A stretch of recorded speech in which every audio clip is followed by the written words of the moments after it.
So என்ட்ரன்ஸ்லேருந்து வந்துட்டோம். So அதுதான் entrance. அதாவது அங்கே இந்த லுங்கி கட்டினா தான் இந்த கோயிலுக்குள்ளேயே வருவாங்க, விடுவாங்க.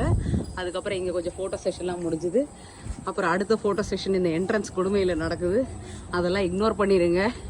Like how I ignore the problems in my life, just get lost அந்த மாதிரி போயிட்டு ஓகே.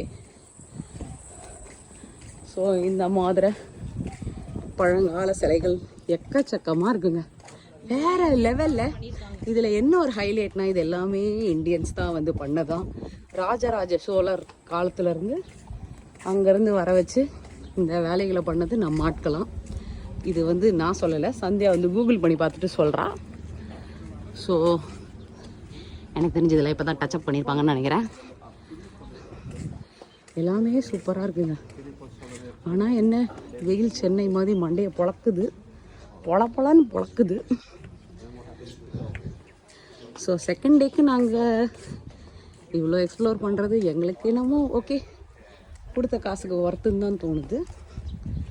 ஸோ இது வந்து அந்த பக்கம் சுற்றிட்டு ஃபுல்லாகவே கோயில், இந்த பழங்கால சிலைகள் தான்.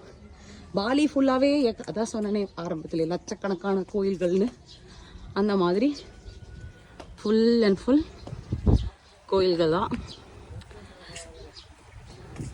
ஸோ யாழி இந்த மாதிரி வேலைப்பாடுகள், அதுக்கப்புறம் இந்த மாதிரி குடிசைகள்.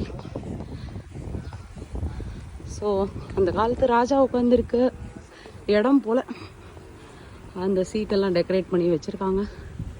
ஸோ அதுவே பாருங்கள், நல்லா வேலை பண்ணி வச்சுருக்காங்க. ஐ மீன் நல்லா பெயிண்டிங்ஸ் எல்லாமே டிசைன் பண்ணி அழகாக வச்சுருக்காங்க. Nice overall.